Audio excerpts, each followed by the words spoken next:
Hi mga mare, a day in my life na wala ko income, wala pa jud ko'y trabaho, nagpadako lang ko og latbe, wala pa jud ko'y pakaslan, biyae na lang ko oy. Hoy, wag naman maawa ka, Ginoo ko. Umalis kaming tatlo ni partner ni Bunso at saka ako. Tatlo lang pala kami dyan umalis mga mare. Kay naulan-ulan nga. Kay gusto nga ni partner na magluto kami ng Shanghai ba. Ang bibilin lang naman namin dito is lumpia lang ba. Sige, sugod kami ng sugod kay murabe amig mga tala. Na. Bakit ba naman kasi bibili pa ng lumpiang wrapper sa malayo, no? Na marunong naman ako mag-wrap. Ay hindi, pala yun.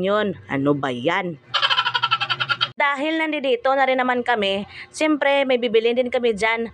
Giniling nga lang. Basta giniling na yung bibilin namin, no? At least ulam din yon. Chares!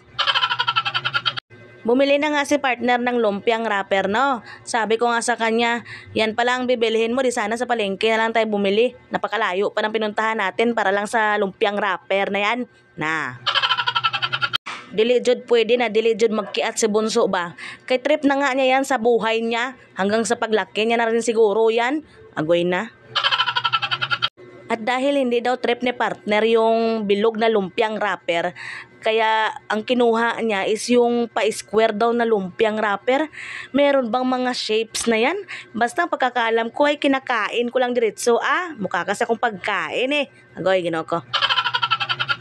At dahil mahilig yung mga anak ko sa bilog, kaya mahilig din yan sila sa itlog. Kaya bilog man ang itlog, di ba? At tingnan mo, ang donut bilog din. Kaya yan, mga mukha kasi silang mga itlog. Ay, mga bilog. Ay, ano ba yan?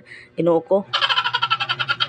Gilokdo na nga ni Bunso yung donut, no? Sabi ko nga sa kanya, ipagpaliban mo muna yung pagkain ng donut ba? Kay may hubak ka pa ba? O, diba? Sa tigas ng ulo niya. Binitbit niya talaga yung donut ba? Bahala ka sa buhay mo. Basta hubak, iswibing. Chares. May nakita nga si partner na laruan dyan. Kaya sabi ko nga sa kanya, sino ba ang maglalaro? Ikaw ba o yung mga anak mo?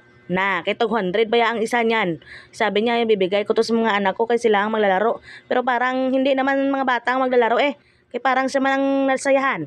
Chares. Sabi ko nga sa kanilang dalawa na pumila na tayo, baka mamaya ano pang madampot yung dyang dalawa ba? Na, kala nyo siguro marami tayong pera, no? Pagsasangla ko kayong dalawa ngayon. Chares. Yung usapan namin na lumpia wrapper lang bibilhin namin dito, pero kung ano-ano na yung mga pinagbibili ba? Na. Kaya ayaw kong umalis kay mababawasan yung $1 million namin sa bank. Chares.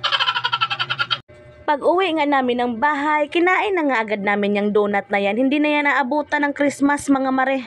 Kagigutom nang ako ang bitok sa tiyan. Naligaw kasi kami doon sa groceryhan doon sa All Homes. O diba? Muramig mga tala. Gustuhin ko man sanang i-display yan pagdating ng Christmas. Pero wala na. I-display ko na sa loob ng tiyan ko. Ginoo ko. Sabi ko nga kay partner, bago pa kita makain, magluto ka na ng lumpiang Shanghai mo, no? Na, Ginoo ko. Ayaw ko na talaga ulit bumalik doon sa grocery na yun ba? Kay magutom talaga ako. Ano ba yan? Ayan na nga pala mga mare, ang naluto kong lumpiang Shanghai. Hindi man sila pantay-pantay, basta pantay-pantayan sila sa loob ng bituka ko ay.